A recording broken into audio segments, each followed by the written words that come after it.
Hi, this is going to be my first fly tying tutorial video, and the first pattern that I'm going to make a video on is one of the most popular nymph patterns, the gold-ribbed hare's ear. And this pattern is really popular because one is fairly easy to tie. It requires not a huge variety of different fly tying materials, and it imitates a wide variety of different types of aquatic insects, including both mayfly nymphs and stonefly nymphs. And so I'll go through the materials that I use to tie this pattern.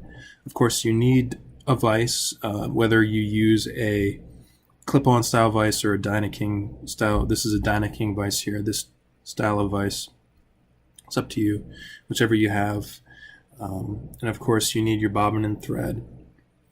And the thread that I use is a brown sheer 14-knot, very thin thread. I know this one's a little bit worn out. This is the same thread, but in olive. And I use a brown color for this pattern.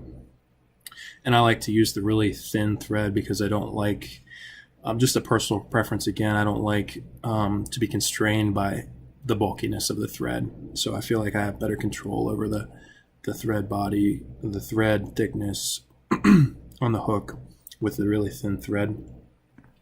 And I'm going to be tying a size 16, and this is a Tiemco size 16 nymph hook that I am going to be using. You can use whatever type of hook that you'd like. There's a variety of different brands out there that you can get. Some are cheaper, some are more expensive. It's up to you. It's up to your tying budget. But this one's going to be tied in size 16, which I feel like is the most versatile size for nymphs. And this pattern works for, you can tie it down, tied size 18, size 20. The further down you go, of course, the more difficult, I would say, and more patient you have to be tying the fly. But of course, it's called a gold-ribbed hare's ear. This is the base of the flying, the tying pattern is the hare's mask. They come in a variety of different colors. You can find them in olive, which is another color of this pattern that I tie.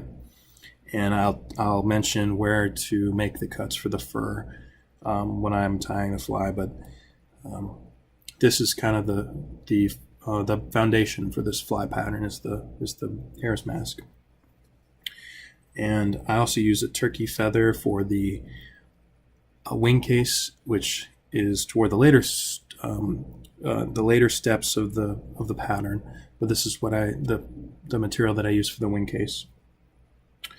And for the gold rib, like the name suggests, the gold rib's hare's ear, I use this Dansville fine gold wire, which I really like to use in these patterns. And to wrap it up, I like to add a couple dabs on the thread of this head cement to keep the final finishing knots from coming undone. And that's all the materials that I'll be using to tie this pattern. Okay, the first thing I do is to take the hook and to clip off the barb.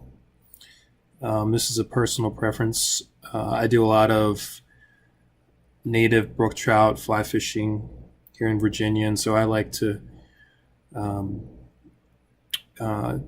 pinch the barb off since I do mostly catch and release. And to do that, I just turn it sideways and clip it the best I can. You can see it there. And then I slide the hook down in there, get it secure into the vise, and make sure that the shank of the hook is fairly straight, horizontal. And I start my thread base like so. And I take the thread all the way down to about where that bend of the hook starts to turn or to curve. And I clip it with my scissors. This is another thing that I should have mentioned, is a good pair of tying scissors is really helpful. And at this point, I'm going to be tying in the tail of the nymph, and this is where you want to know where to get the fur from the hare's mask. And a good area, you can see I've used most of it, most of this area where I've tied these patterns in the past, is right in here. And what you want to do is to pinch a bit of the fur, and keep a tight hold onto it, and clip with your scissors at the very base of the mask. And that way you have a clump of that fur in your hands or in your fingertips, so that you can transfer that right to where you want to tie it in on the hook. And I'm going to take a bit of fur from right here to tie it on the tail. And so I'll pinch the amount that I want to tie in, like that. I have it pinched, so I'm going to make a cut at the very base, like that. And I can remove some of that top fur. And then what I do is I pinch with these two fingers at the very base here, and you can kind of see how that fur is going to be. And so you can see how it's going to end up kind of like that. You can adjust if you end up with too much fur. You can pull out a tiny little bit, just a little bit at a time, to kind of narrow that down, and pull out some of the loose fibers at the back there. So that's pretty good. I'm gonna pull a little bit extra out there, slim that up a little bit.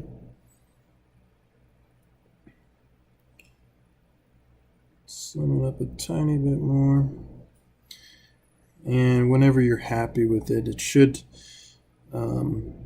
be too bulky, and it shouldn't be too thin. It's kind of middle of the road.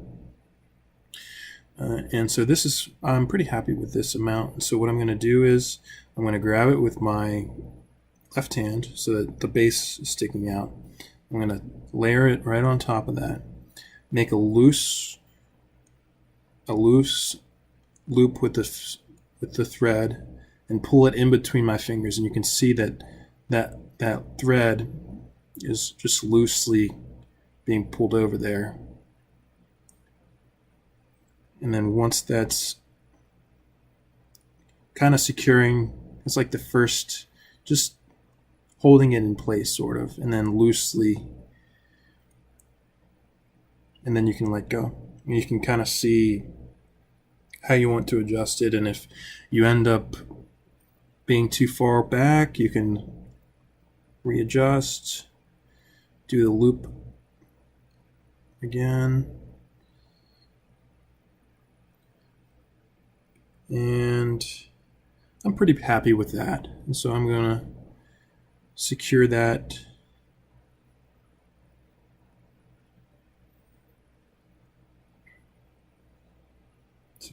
in, and that's kind of just loosely tied down there. And I'm going to clip off some of this extra.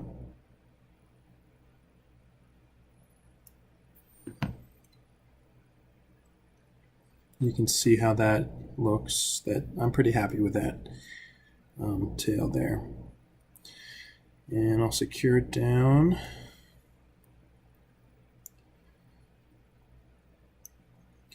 And you can also tie this pattern with lead weight or a different kind of weight if you don't like using lead. I'm not tying this pattern with lead. You would add a layer of lead pretty much from here to here. I mean, you could wrap some lead around, and it's the patterns. It doesn't change the way the pattern's tied. I just wanted to mention that real quick. And so now that your tail is tied down and secure, and you're happy with the tail, so now that your tail is tied in, you want to secure a piece of this gold rib, which you're going to wrap over top of the body of the fly. And to do that, you can just hold it loosely.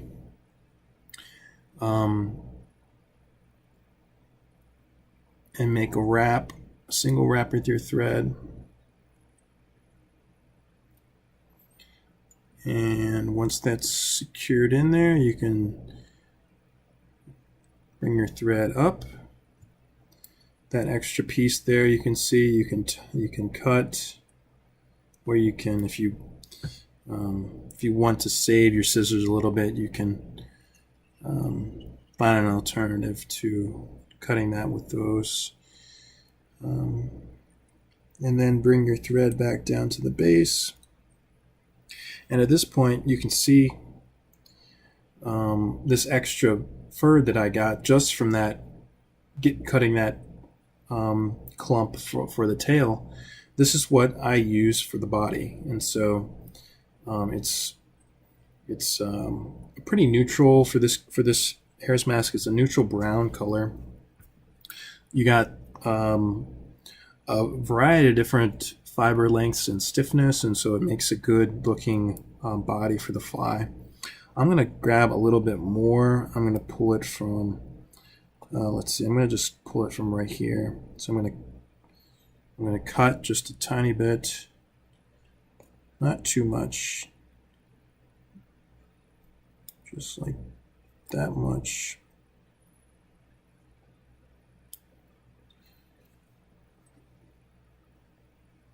You can see that there. No, I didn't cut too much off of there. And to get this kind of a consistent,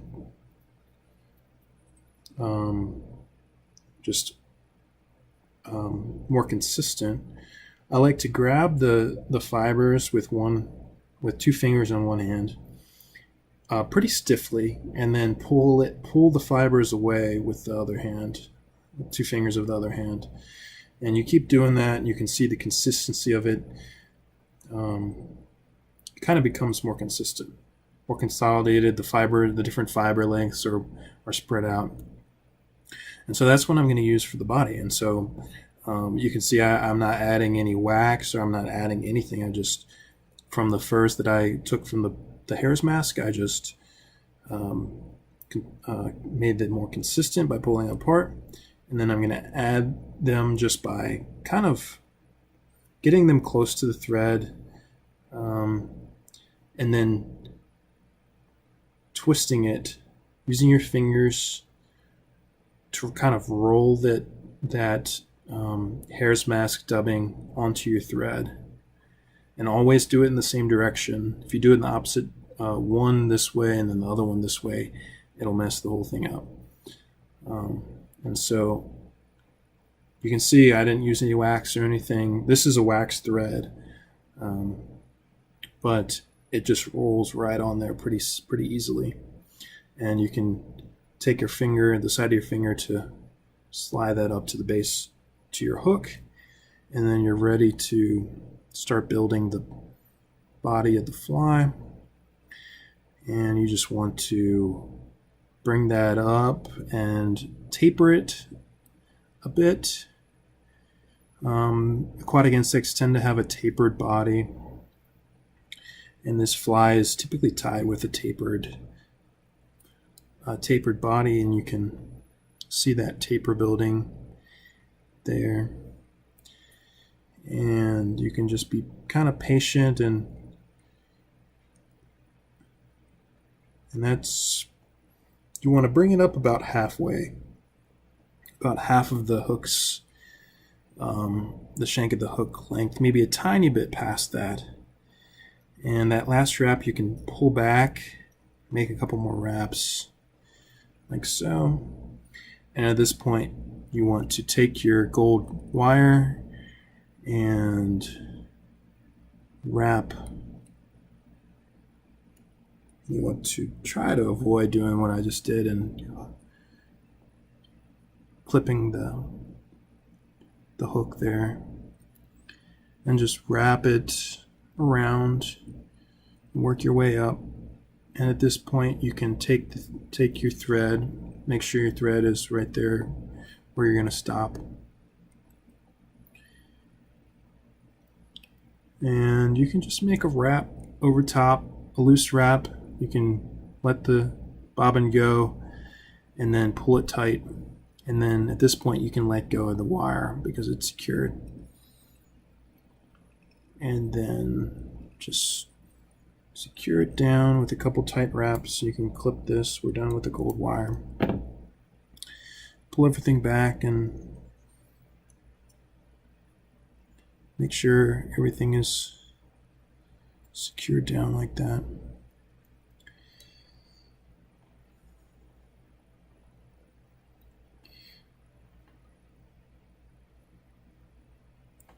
I'm pretty happy with that. And at this point you want to tie in your wing case, and then we're going to use the same hare's ear, same color for the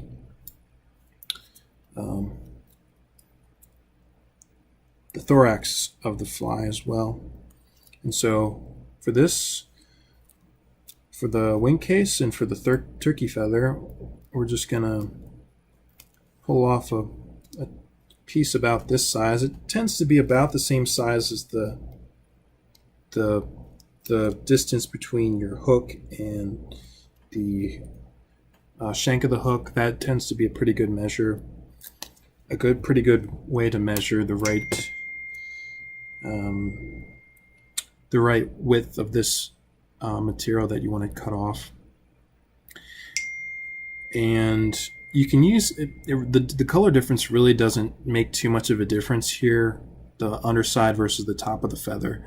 The top is going to be a little bit darker, and so if you want the wing case to be a little bit darker, you can tie that side down. And so that's what I'm going to do here. I'm just going to kind of layer it on top of the hook shank here. A loose wrap with a thread, kind of make sure it's centered, and then you can secure it down with a couple more tight wraps. And once it's tied down there, you can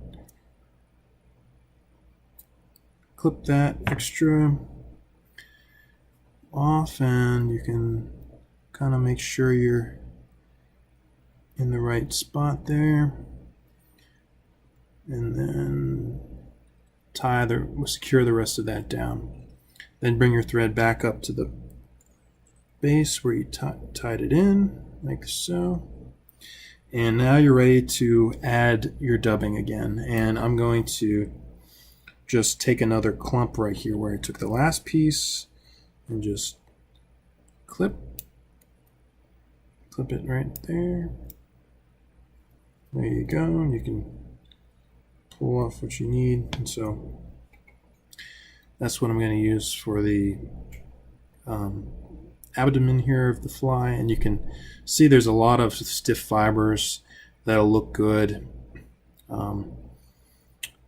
and kind of stick out, look kind of leggy on this part of the fly. This would be where the legs would be. And again, you can kind of just put that up against the thread and roll it on there. And if you need more, you can always cut some more off of the hare's mask. And we're going to start building. Start pretty thick, I would say. Then I'm going to need a little bit more. Go ahead and cut some more off of here.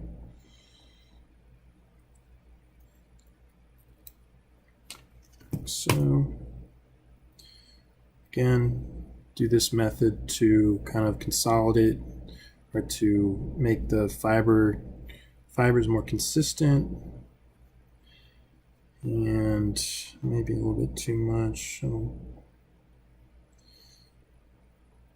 And it does make a little bit of a mess.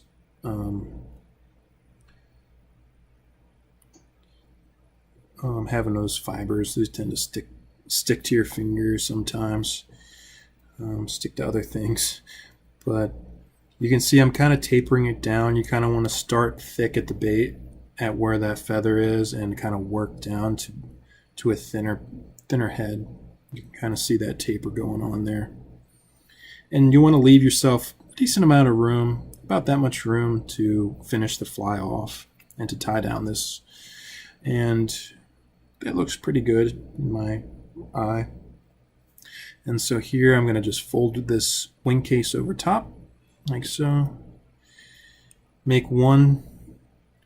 What I did was I made sure that this was secure, like I had a good grip on this, and all you need to do is take your other hand and bring that bobbin across to the other side of the hook like that. Just let it go. And at this point you want to pull it a little bit, maybe do another wrap, make sure that that line is fairly tight, and then now this is secure and you can let go. And then we're going to make a couple more tight wraps like that. Bring that piece back, a couple more wraps, and then we can cut this down. A couple more wraps. And at this point, we're ready to finish the fly. Okay, and so now we're ready to finish the fly off. It looks, I'm pretty happy with how this one turned out. And so what I'm going to do is take the head cement, and I'm going to kind of make a couple dabs here on the thread like so. This is just something that I like to do. I don't know. It's probably not too necessary, but I like to get a little bit of that head cement on the thread. And then what I do is I finish it with a little bit of that.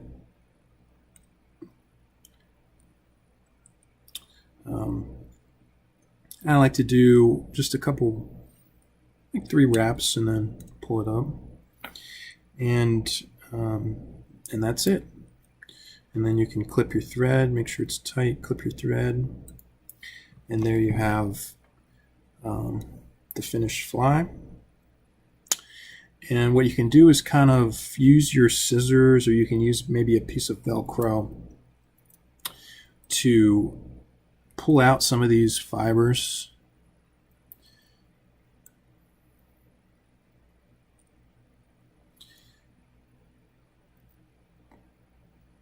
Just kind of pull out some of the fibers that were in there. And what that does is it makes it a little bit more buggy looking. If you come a couple of those stiff fibers sticking out look pretty similar to the legs that the aquatic insect would have. And there you have it. That's the gold-ribbed hare's ear in size 16.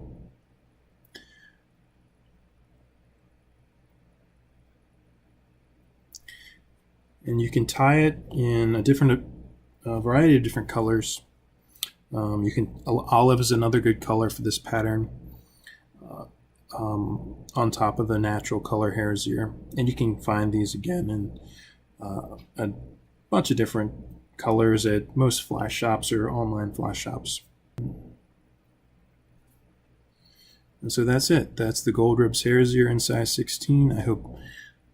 I hope you took something from this video. I'm going to be tying a variety of different flies, both popular patterns like this pattern, the pheasant tail, Adams and other dry flies, as well as patterns that I've come up with that have proven pretty effective as far as fly fishing in cold water type of streams, typically trout fishing.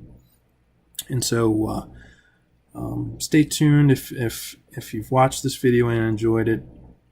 Stay tuned for other videos that I plan on posting. Thank you.